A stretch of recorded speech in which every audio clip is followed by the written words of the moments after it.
Olá, assombrados! Eu sou a Ana Paula e vou contar um relato para vocês. Meu primo veio nos visitar antes do enterro.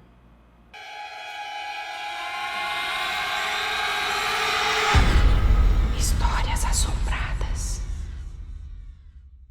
A moça que nos conta esse relato é de Votorantim, São Paulo, e tem 27 anos. Ela conta que tinha um primo muito querido, mas muito querido mesmo. E ele foi morar com a família dela quando tinha 18 anos. E ela diz que a mãe dela cuidou dele e da irmã dele quando eram pequenos também. Então daí, quando ele foi morar na casa dela, ficou morando a mãe, o pai, o primo dela, ela, o irmão mais velho, a irmã e o irmão mais novo. E em 2005, esse primo dela, aí com 22 anos, comprou uma moto. Na época ela tinha 15 anos. E ela diz que ele cuidava dela, da irmã dela, como se fossem irmãos mesmo. Eles se consideravam irmãos. Tanto que ele tinha ciúmes quando ela ou a irmã dela estava ali conversando com algum carinha. Ele dava conselhos, cuidava realmente como um irmão mais velho. Bom, em dezembro, o primo dela completou 23 anos. E aí, como o aniversário dele caiu no meio da semana, ele resolveu comemorar 2 dias depois, comemorar no sábado com os amigos. E esse dia foi terrível. Bom, o primo dela saiu da festa de aniversário dele lá, não sei onde era, mas ele saiu da festa e passou na casa dele, né, na casa da moça que nos conta esse relato, para pegar o capacete, porque ele iria buscar a namorada dele em Porto Feliz. E ela conta que ainda correu atrás dele pedindo para dar uma volta de moto, para ele levar ela a dar uma volta de moto.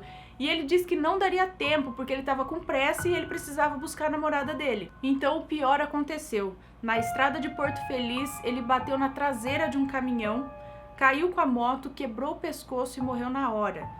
E foi por volta da meia-noite. E a família ali, os pais dela, ela e tal, foram saber disso por volta das 4 da manhã, quando um amigo ligou avisando que o policial rodoviário tinha contatado esse amigo, que ele achou, não sei, no celular, de alguma forma ele chegou e entrou em contato com esse amigo, que então avisou a família. Ela conta que foi horrível, que ainda ela se lembra desse dia e dói muito. E aí eles entraram em contato com os tios, né, dela, na verdade com os pais do garoto, porque eles moravam em outra cidade. Então o corpo do primo dela foi levado para essa outra cidade e a mãe dela foi também para o sepultamento.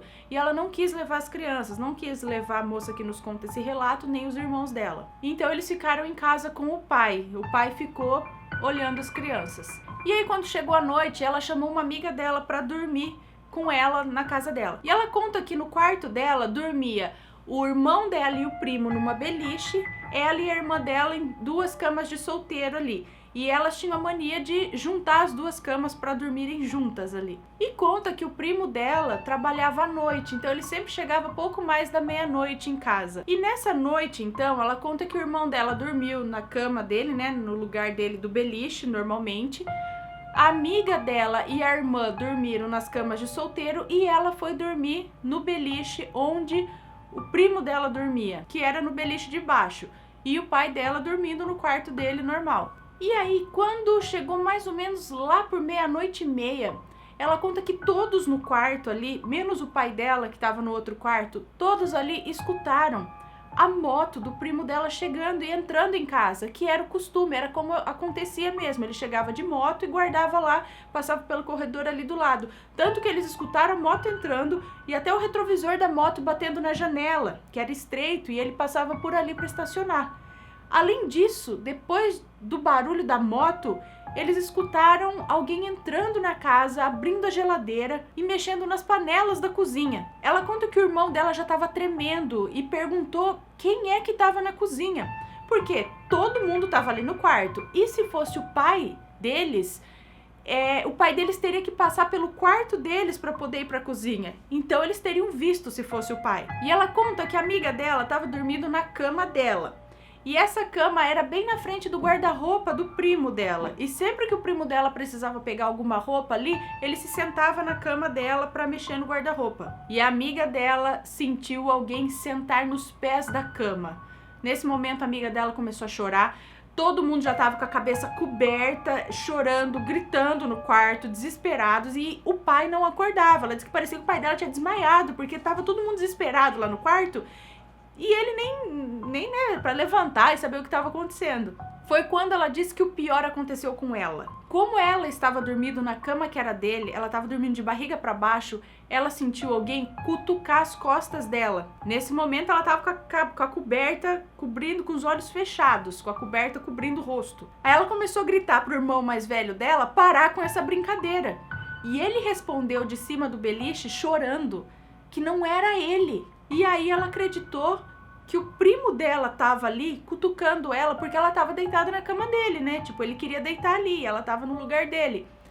Ela chegou a fazer xixi na calça de tanto medo. Mas logo em seguida, o primo dela parou de cutucar e acabou. Não teve mais nada, não aconteceu mais nada ali no quarto, mais nenhum fenômeno. No dia seguinte, eles contaram isso pro pai dela e ele não acreditou, ficou até bravo, falando que pra que inventar essas coisas, não sei o quê.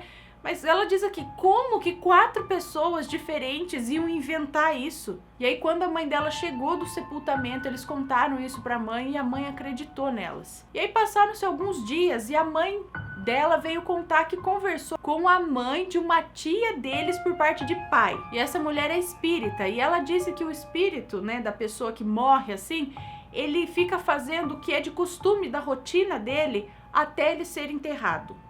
Ela conta que a mãe dela ficou em depressão por 1 ano. E ela diz que durante esse 1 ano em depressão, ela sonhava com o primo dela. Ela acreditava que via a sombra dele andando pela casa. E nos sonhos, o primo dela falava com a mãe, né, com a tia dele, no caso com a mãe da moça que nos conta esse relato. Nos sonhos ele pedia para ela parar de chorar, que ela não precisava sofrer daquele jeito pela falta dele. E que por conta disso ele não conseguia ficar em paz e ele precisava ir embora. E ela diz ainda que a mãe tem muitos relatos que envolvem esse primo dela, mas que a mãe dela não gosta de contar. Ela diz que é muito pesado e ela não gosta nem de tocar no assunto. Ela ainda acredita que aquela noite que o primo dela cutucou ela, ele só parou porque ele viu que ela não ia sair ali da cama dele e tipo foi dormir no sofá na sala. E ela conta que depois que a mãe dela saiu da depressão, nunca mais viu ou sentiu o primo dela andando pela casa ou teve sonhos assim com ele. Mas a moça que nos conta esse relato diz que ainda hoje sente muita falta dele. Eu conheço outras histórias que contam pessoas até chegadas que perderam entes queridos assim, que diz que continua escutando coisas pela casa. Imagina, graças a Deus eu nunca passei por isso. Não quero nem pensar na situação, mas você perder alguém que tá morando ali na casa junto com você todo dia e de repente aquela pessoa não vai mais voltar, sabe? Esse impacto. Quando você perde um marido, uma esposa, um filho, né? Horrível. Mas dizem que continua ouvindo ou vê um vulto, alguma coisa, algo se mexe na casa, ou você escuta os barulhos, vamos dizer, no quarto que aquela pessoa dormia, sendo que ela já se foi, né, já morreu. E por alguns dias, eu não digo até antes do enterro, mas alguns dias depois, parece que ainda, talvez a pessoa o espírito fique meio perdido, ainda fazendo as coisas, volta para casa, ainda não sabe direito o que tem que fazer. Algumas, né, algumas pessoas, talvez algumas pessoas mais espiritualizadas, não sei, sabem que, nossa, eu morri, então preciso ir para lá, e já vai. Então a gente não fica vendo ou sentindo por aqui. E outra coisa é esse negócio de sofrer demais pela falta da pessoa, chorar demais, rezar demais, acender vela demais, intenção de uma alma, sabe? Aquela coisa, você prende, pelo que eu tenho visto aqui nos relatos e tal, você acaba prendendo o espírito pra cá. Em vez de ajudar, você atrapalha. Tipo, pra você ajudar, lógico, vai chorar, vai, é horrível, você vai sentir a falta, vai. Mas, tipo, tenta falar, ó, vá com Deus, fique em paz e vá. E não fica nessa, ai meu Deus, não tá mais aqui, papapá. Sabe, todo dia falando e batendo naquela tecla e sofrendo. Mas aí vai da crença de cada um, eu também não vou julgar, porque, nossa, perder um ente querido desse jeito não deve ser fácil, de jeito nenhum, né? Nem por doença, nem por acidente, nem por nada. Mas fica a dica, assim, tenta entender que a pessoa precisa ir para um outro lugar. E aí vai a crença de vida após a morte ou não. É complicado. Tem alguma história parecida? Manda pra gente. e deixa a sua opinião a respeito do relato aqui embaixo, nos comentários. Se gostou desse relato, deixa o seu joinha, se inscreve no canal, segue a gente nas redes sociais e compartilha esse vídeo com seus amigos. Um beijo pra vocês e até o próximo relato. Tchau!